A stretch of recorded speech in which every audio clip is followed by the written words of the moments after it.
Gaspard, première.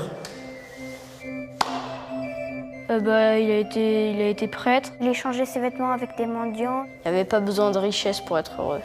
Il a passé pratiquement la moitié de sa vie à marcher, donc on trouvait ça impressionnant. Né à Montfort-sur-Meux, près de Rennes, Louis Grignon est le second d'une famille de 18 enfants.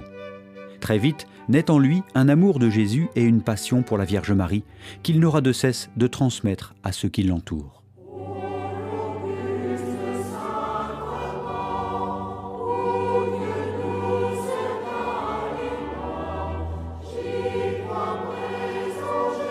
De Rennes à Paris, de Poitiers à Rome, Louis-Marie marche infatigablement en quête de son destin.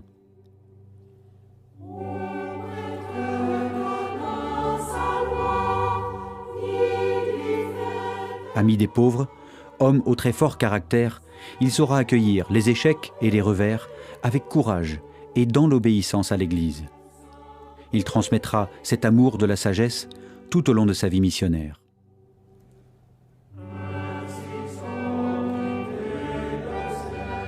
Il avait une certaine personnalité, lui aussi, grâce peut-être à son père, personnalité forte, voire colérique.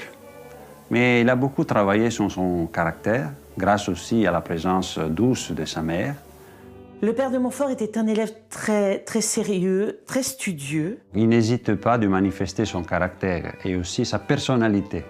Une personnalité audacieuse, libre aussi, tout en étant un adolescent.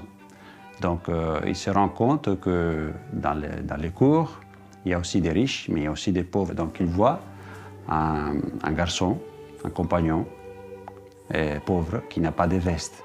Il fait l'aumône auprès d'eux dans son collège et il lui manque une certaine somme. Il se rend chez un tailleur à qui il remet cette somme d'argent en lui disant « Eh bien, pour l'amour de Jésus-Christ, veuillez compléter, veuillez offrir à mon camarade l'habit qui le vêtira. » Il est devenu vraiment pour la foule le bon père de Montfort. Un homme convaincu, déterminé, mais très approchable. Donc c'est un homme qu'il avait, je dirais, le charisme de savoir toucher les cœurs.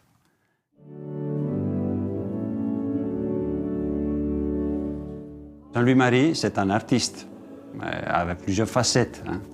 D'abord, c'est un sculpteur. Il aimait beaucoup sculpter.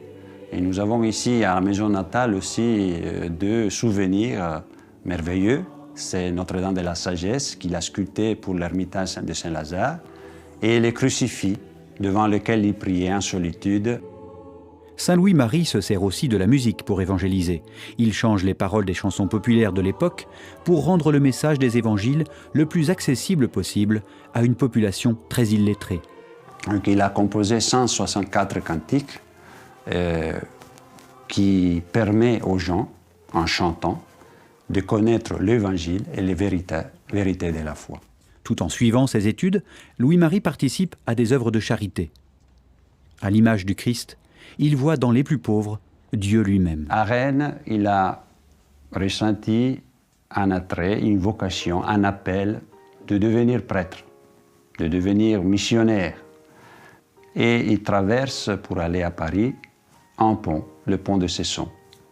Et c'est à ce moment-là qu'il dit que, une fois traversé ce pont, j'ai quitté ma famille et je suis entré dans une nouvelle famille, la famille de la Providence. Et alors là, il donne sa veste à un pauvre, il donne son argent à un autre pauvre. La passion pour le pauvre, ça vient d'abord, comme on peut imaginer aussi, de sa profonde relation avec Dieu. Donc Dieu, pour lui, c'était quelqu'un qui se penchait sur l'humanité pauvre, nécessiteuse, en se reconnaissant lui aussi pauvre devant Dieu. Donc sa réponse, qui est tout au long de sa vie, c'est aussi annoncer, dire, manifester aux pauvres qu'il y avait un espoir, une espérance. C'est la présence de Dieu. Après ses études au séminaire Saint-Sulpice à Paris et suivant les conseils de Madame de Montespan, le jeune prêtre partira à Poitiers, où il servira les pauvres de l'hôpital général. Deux personnes seront particulièrement touchées par son rayonnement, Mathurin Rangeard et Marie-Louise Trichet. Marie-Louise va détecter dans cette rencontre le doigt de Dieu qui va la guider jusqu'à venir vivre à l'hôpital. En 1701, elle n'a que 17 ans, elle est une jeune fille de la bourgeoisie de Poitiers, son père est procureur au tribunal de Poitiers, et elle lui dit son désir d'être religieuse. Parce qu'il voulait toujours encourager les autres à s'engager sans avoir peur. N'ayez pas peur, c'était un petit peu ce slogan. N'ayez pas peur parce que vous aurez toujours la confiance de trouver une solution. Et alors c'est là que lui permettait aussi d'entraîner les autres. Et Mathurin Rangeard était un jeune, 18 ans, qui venait, qui passait, il voulait être capucin. Et puis il rencontre le père de Montfort à Poitiers. Et le père de Montfort sent dans cet homme un personnage quand même attrayant et plein de don de lui-même, quoi, il voulait se donner. Alors il lui dit, écoutez, je crois que j'ai besoin de vous. Venez avec moi, dans mes missions, vous m'accompagnerez, etc. S'il parvient à toucher les cœurs, son caractère très entreprenant, sa foi et son exigence lui créent de nombreuses jalousies et critiques, y compris parmi les personnes influentes du clergé. Et il dérange, sa présence dérange à la Salpêtrière aussi, parce qu'il veut mettre de l'ordre et aussi faire remonter la dignité des pauvres. Et donc là aussi, un jour, il trouve sur son assiette un petit bout de papier, vous êtes mis à la porte.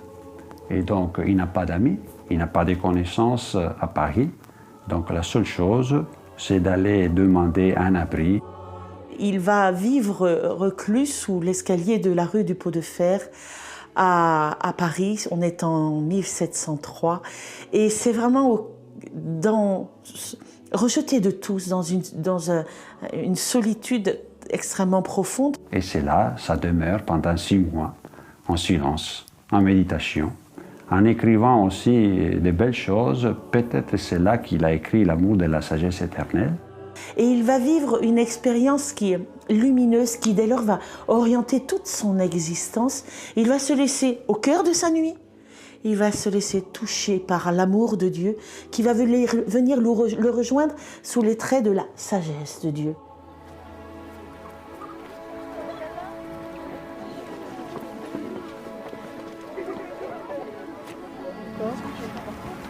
C'est dans cet amour que tu as pour les hommes. Pontchâteau, c'est un lieu important, un centre, autour desquels il y a d'autres communes. C'est une plaine.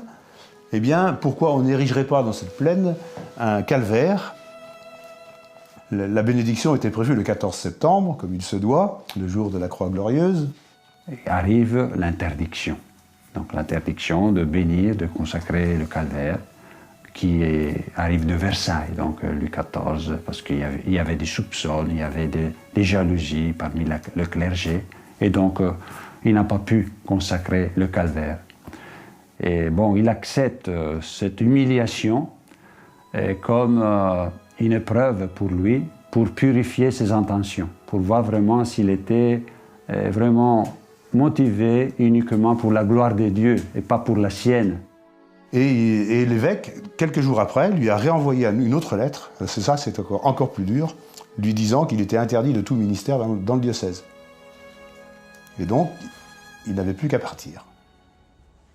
Malgré ces épreuves, qu'il surmontera dans l'obéissance à sa hiérarchie, le père de Montfort continuera à évangéliser les foules de l'ouest de la France en organisant des missions avec de grandes processions et en créant des écoles charitables, comme à La Rochelle, suivant en cela l'ordre reçu du pape lui-même qui l'avait nommé missionnaire apostolique.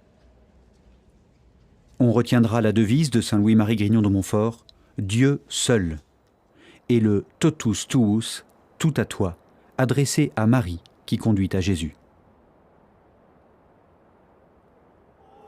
Avant de mourir, donc, il a bien sûr écrit son testament où il laissait le peu de choses qu'il avait à disposition à ses compagnons qui étaient là. Il s'est confessé aussi. Et à la fin, tout en manifestant aussi son combat spirituel, il dit aux gens qui étaient là à son chevet, « Je me trouve entre Jésus et Marie. Je ne pécherai plus. » et il ferme les yeux.